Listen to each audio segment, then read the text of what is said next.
Desde o ano passado, o Brasil se debruçou sobre o fenômeno das bets, os sites de apostas esportivas que passaram por um processo de regularização, não sem antes uma abertura, não sei se total, mas pelo menos parcial, de uma caixa preta. Por quê?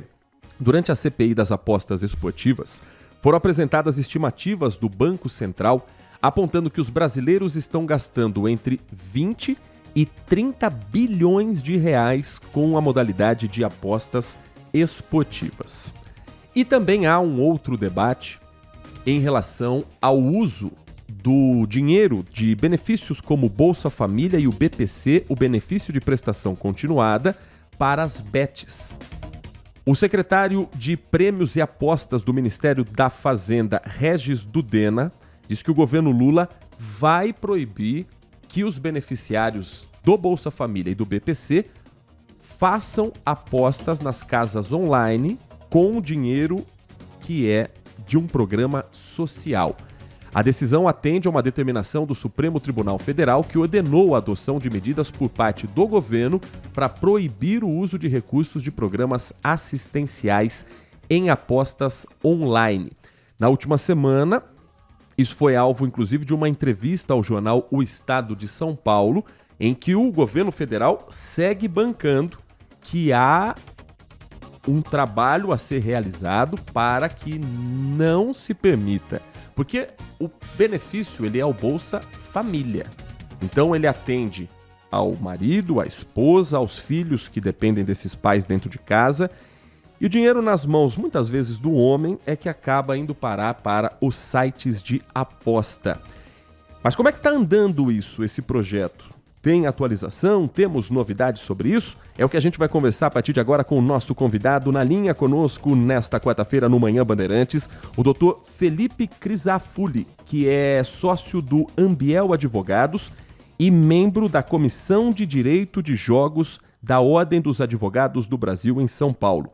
Doutor Felipe, muito bom dia, obrigado por atender a nossa reportagem, ao nosso convite. É um prazer ouvi-lo aqui no Manhã Bandeirantes. Obrigado, Heitor. Bom dia a todos. É um prazer participar com vocês.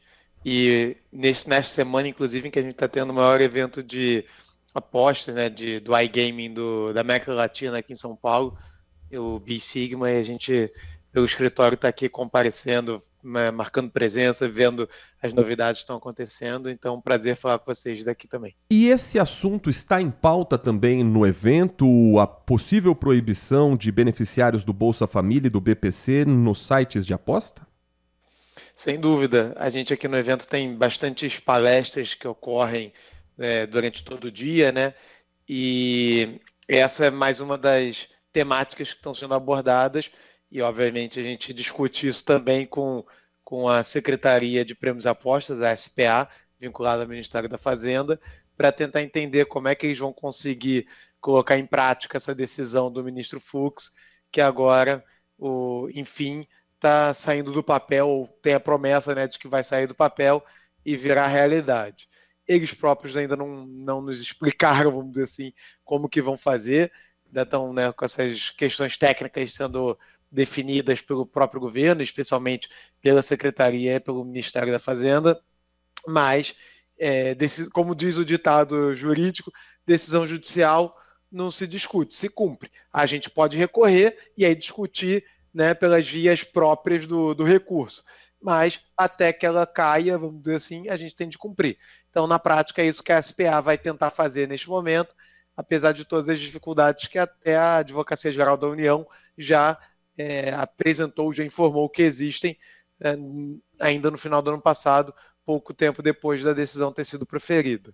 No ano passado, o Banco Central identificou que 5 milhões de beneficiários do Bolsa Família enviaram 3 bilhões de reais via Pix para as plataformas de apostas em apenas um mês. A gente já tem no Brasil alguns produtos em que você tem a obrigação de que a publicidade venha acompanhada de algo quase educativo. Bebidas alcoólicas, por exemplo, outros produtos em que se fala beba com moderação.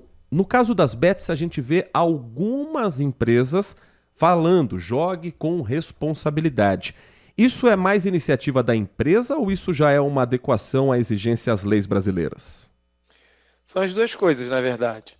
porque as empresas elas têm, pelo menos as sérias, vamos colocar assim, elas têm por hábito fazer esse tipo de advertência na medida em que o jogo e a aposta, eles nada mais são do que mais um meio, né, mais uma forma de entretenimento das pessoas. Então, o jogo responsável é uma política que é muito propagada no meio, mundo afora. Todo operador sério, ele tem como regra o jogo responsável, porque o vício no jogo não é bom para nenhuma das partes. Ninguém quer um sujeito viciado, doente, compulsivo ou super endividado, que depois acaba causando mais problemas do que benefícios para o próprio operador, inclusive. Muitas vezes vai propor uma ação para cobrar alguma indenização, ou vai reclamar no PROCON, e por aí vai. Então, são todas situações que o operador também quer evitar, porque não traz uma boa publicidade, vamos dizer assim, para ele. Muito pelo contrário. Ele quer o jogador que está ali porque ele é como eu vou dizer, sem causar aqui muito rebuliço, mas é uma pessoa que está aí para se divertir mesmo, como qualquer esportista de fim de semana que vai jogar sua bola para se divertir.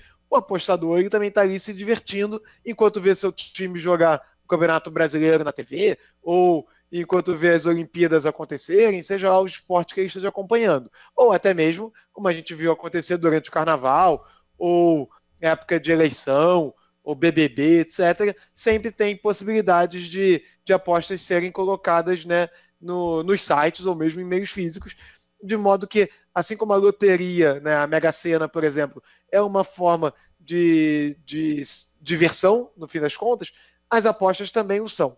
E o jogo responsável ele é exigido também pela legislação e pela regulamentação brasileira. Então, a gente tem, no âmbito da portaria, né, da regulamentação, a gente tem a portaria número 1231, de 31 de julho de 2024, que prevê expressamente algumas regras para fins de publicidade e de comunicação, entre elas o jogo responsável. Então, dizer que o jogo é apenas para maiores de 18 anos, aposte com parcimônia, de modo a não transformar isso num vício. Tudo isso são exigências tanto da lei número 14.790 quanto da regulamentação, em especial da portaria que trata do jogo responsável e que também trata das regras de publicidade. Conosco também aqui nos estúdios da Rádio Bandeirantes, a jornalista Nath Luquezzi. Doutor, deixa eu só confirmar teu sobrenome para eu não errar aqui. É Crisafulli? É a segunda opção, Crisafulli. Perfeito, doutor. Felipe Crisafulli, que é sócio do Ambiel Advogados e membro da Comissão de Direito de Jogos na Ordem dos Advogados do Brasil em São Paulo. Nath. Doutor, eu sei que é uma resposta muito pessoal, mas seguindo essa linha de raciocínio, fica aquele ponto de interrogação, né? De fato, a proibição pode levar mesmo a essa possibilidade de não endividamento e de que essa parcela da população mais vulnerável de fato aprenda, ou você acha que poderiam existir outros recursos para isso? A solução para isso é a fiscalização mesmo, é o monitoramento e políticas de educação, porque também a gente não pode tapar o sol com a peneira e achar que só porque o Brasil não regulamenta ou não proíbe ou não permite, seja o viés que se adotar. Então, mas de qualquer forma, vamos dizer, só porque o Brasil não tem a regulamentação das apostas, nós não podemos achar que com isso nós não teremos apostas sendo realizadas no país. Tanto é assim que até a lei de 2018 e depois a de 23, em que a legislação passou a autorizar, vamos colocar desse jeito, as apostas sendo realizadas, nem por isso nós deixávamos de ter apostas sendo realizadas, como eu dizia, por cidadãos aqui no país. É óbvio que naquela época os sites, que a maioria das apostas elas ainda são feitas online, né? Nós temos a permissão pela legislação das apostas serem realizadas em meio físico, mas a maior parte delas é realizada em meio digital. Então, é muito fácil para qualquer um de nós acessar um site que esteja hospedado no exterior e fazer a nossa aposta lá. E a legislação brasileira não tem como coibir, a gente não tem como impedir que isso aconteça. É claro que agora, com a regulamentação, a SPA ela tenta derrubar esses sites que estão no estrangeiro, a fim de que apenas aqueles que têm um domínio .bet.br, ou seja, apenas aquelas empresas que tenham obtido a sua autorização, pagado o valor da outorga de 30 milhões de reais, deixado também seus 5 milhões de reais de reserva financeira para o caso de haver qualquer intercorrência nesses 5 anos de validade da autorização. Mas, então, todas aquelas bets que cumpriram com a regulamentação, com a legislação brasileira e se regulamentaram aqui no país, o Ministério da Fazenda está tentando, através da SPA e em conjunto com a Anatel, derrubar esses sites que hospedam marcas não autorizadas. Só que isso acaba sendo enxugar gelo. É muito mais fácil obter esse tipo de impedimento, vamos dizer assim, né, dessas bets não regularizadas, através de um outro mecanismo, que é indo atrás das empresas, dos meios de pagamento, e obrigar que eles apenas façam as transferências, né, apenas aceitem depósitos de bets, né, de sites, vamos colocar assim, que tenham se regularizado. Aqueles que operam no black market, né, no mercado negro, essas empresas ficariam impedidas de operar, não porque nós vamos ficar derrubando o site por site, até porque se eu estou hospedado no xyz.com e a SPA me derruba, é só eu me hospedar depois no xyz2.com até que a SPA me derrube e eu continuo operando. Então é muito mais fácil a SPA ir em cima dos meios de pagamento e falar: meio de pagamento, você não vai fazer nenhuma transação de site não regulado, porque se você fizer, o Ministério da Fazenda, vou caçar a sua autorização para funcionar como meio de pagamento, né, como instituição financeira. E aí a instituição financeira ela vai ter muito mais a perder, vamos dizer assim, se ela ficar impossibilitada de atuar em todo e qualquer mercado no qual ela atua atualmente. Então é mais lógico atacar, e a SPA já começou a fazer isso, atacar os meios de pagamento que operam com bets não regulares, do que eu ficar tentando derrubar site por site que opera no mercado irregular. Agora, a melhor forma, então talvez eu tenha fugido um pouquinho dessa pergunta e voltando para a dúvida inicial, a melhor forma da gente coibir o superendividamento e também o jogo patológico, né, o vício do apostador, é com propaganda, né, publicidade, ação de comunicação que incentive o jogo responsável, que deixe claro que jogar não é um meio de vida, não é uma renda extra, nada disso, muito pelo contrário, é um entretenimento como qualquer outro, e é um show de uma banda de rock, ou sertaneja, ou samba, o que quer que seja, ou jogar um jogo de videogame em casa, ou ir a um estádio de futebol simplesmente para assistir a partida, e outras atividades que nós temos no nosso cotidiano. Apenas assim, com essas políticas de educação também, é que nós vamos conseguir fazer com que cada vez menos a população brasileira acabe se superendividando ou ficando viciada no jogo, e com isso a gente evita também que haja um outro problema, que esse de política social, né, um problema médico-social, que é o superendividamento. O jogo patológico é mais uma questão médica, o superendividamento acaba sendo mais uma questão de problema financeiro, social, mas que se a gente apenas disser, vamos proibir, resolve, não vai resolver, porque a gente tinha N casos desse tipo de coisa antes da regulamentação, na época em que o jogo e a aposta online, o jogo online, né, e a aposta não eram autorizados. Mas e no caso, por exemplo, né, de usar o CPF, o nome de um terceiro, no caso de um cônjuge, de um dependente, essa medida também vai valer para essas pessoas, para cônjuges e dependentes?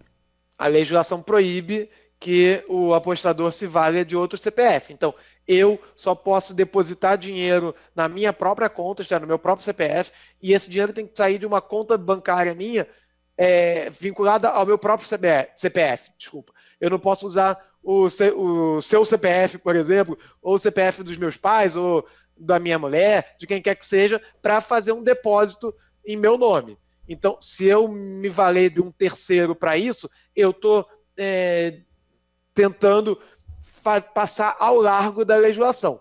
E essa é uma das medidas que se utilizarão certamente para evitar que um beneficiário do Bolsa Família, e aí aqui retomando o início da nossa conversa, né, então que um beneficiário do Bolsa Família deposite o dinheiro numa bet e faça aposta. A gente pode discutir se o ministro Fux deveria ter decidido nesse sentido ou não, mas a verdade, como eu comecei a minha fala, decisão judicial a gente cumpre até que ela seja revogada ou deixe de ter eficácia. Então, enquanto ela está vigente, cabe ao poder público, no caso ao governo federal, impedir que os beneficiários do Bolsa Família ou do BPC, etc., depositem o dinheiro deles nas suas contas em sites de apostas. E uma das formas de se evitar isso é observando o CPF. É claro que o governo vai ter de informar as bets quais são os CPFs de beneficiários do Bolsa Família, para quando esse CPF bater lá, o sistema do site cruzar os dados e aí identificando essa informação de que se trata de um CPF de beneficiário de programa assistencial e social, na hora barrar ou o depósito ou mesmo a abertura da conta por parte desse usuário.